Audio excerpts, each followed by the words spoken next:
Hey, good afternoon. This is Beaver Falls Mayor George Quay coming to you from 1230 WBVP and 1460 WMBA. That's on your AM radio dial. Bringing you some updates on the council meeting last night.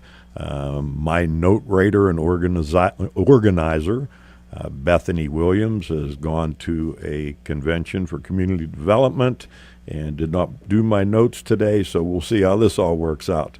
So we're going to go straight off the agenda. The invocation followed the meeting being called to order at 7:03. The invocation was done by our chaplain, Councilman Doug Carson. We did the Pledge of Allegiance, and we did council roll call. The only councilman who was not present last night was John Chucky Kirkland, and he had personal business to attend to. We had a brief executive council meeting before the meeting dealing with personnel. We approved minutes from June 24th of 2014, and they were approved as written. There were no citizens' comments on the agenda. In orders of business, the first order of business was Ordinance 2045, and that was a second reading, approving an agreement with Eric Ryan Corporation as our utility consultant. Ordinance 2046, also on its second reading, amended the ordinance defining park and playground regulations. Item number 3 was Ordinance 2047, and that was the second reading, approving an agreement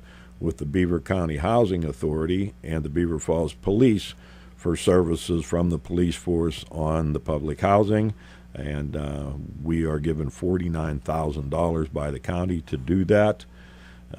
The fourth order of business was Resolution 1357, and that was approving a list of general fund expenditures. We approved a curb cut at 1723 16th Street. Tim Ford, our code enforcement officer, has informed us or asked us actually, if he could try to set up some cages in some of the vacant properties to trap some of the critters that we're having problems with, groundhogs, raccoons, that kind of stuff. Order of business number 7 was St. Monica's. Cuddlebugs Daycare is operating out of St. Monica's preschool, and we have given them 30 days to apply for an appropriate license to do so. We have engaged Hancock Architectural Drawings. They're going to do some new designs for the city building. We're in the process of redoing the bell tower, as you well know, and that's coming along quite nicely.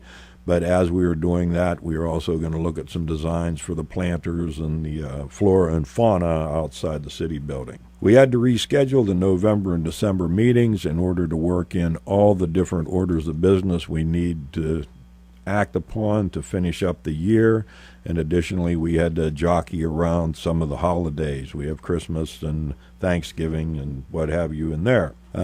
We had a brief solicitor's report. Under department reports, I wanted to remind you that Neighborhood Watch meets the last Monday of every month at the Second Baptist Church. That's on 24th Street and 9th Avenue at 7 p.m. The mountain bike park is still being worked on. We have some people in the mountain bike club at Geneva College who are supposed to take a look at that. Fire prevention open house is going to be on the 9th of October from 6 to 9, and that will take place in the south parking lot at the high school.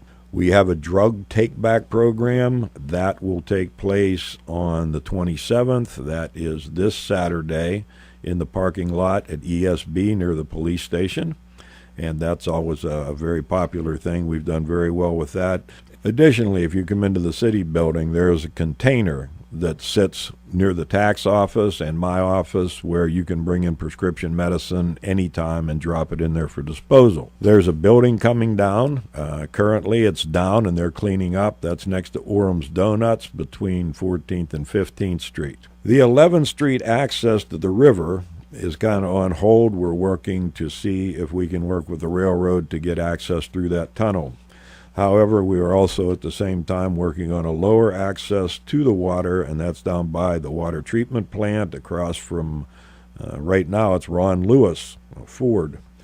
And then we're also looking at an upper access near Wallace Run. One of the things that I wanted to report to you, which I think is fairly exciting, is I have a letter to myself from the Beaver Falls Police Chief, Charles Jones, And it says, Mayor Quay, as you're aware, the Beaver Falls Police Department, in coordination with the Pennsylvania State Police, State Parole, Liquor Control Enforcement, Beaver County Drug Task Force, and the Beaver County Sheriff's Office, a law enforcement saturation patrol on September 13th, 2014.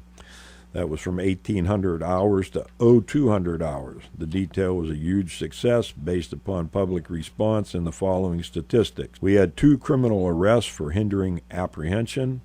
We had 2 arrested for drug possession, 2 arrested for DUI, 8 subjects arrested for outstanding warrants, 5 arrested for public drunkenness, 19 traffic citations were issued, 6 bar compliance checks were conducted, and 9 traffic warnings were issued. Quite an interesting evening. I got to ride with the police chief that night, and he and I rode around the city for quite some time. There were about 35 law enforcement officials, officers that were involved in this, and there were police cars everywhere. So it was kind of an interesting thing, and I imagine we'll be doing this from time to time. So with that, as you all know, summer has come and gone, as we predicted it would. It's a beautiful day today in the city of Beaver Falls. There are a lot of things coming up. We have the Christmas parade, the open house. We have a fall festival on October the 4th, and that's in the parking lot behind the old Broadhead Hotel. So hopefully you'll attend that. We're going to have vendors there, and it should be a pretty exciting day, and we're praying for nice weather. So with that being said, it's probably time for me to conclude. I hope that was helpful, keeping you on top of what was going on in the city. So at this time, this is once again Mayor George Quay from the city of Beaver Falls, signing off from 1230 WBVP and 1460 WMBA on your radio dial. Have a blessed month, and I'll come to you next month on the 2nd and the 4th Wednesday. God bless. Have a wonderful day. Thank you. Bye.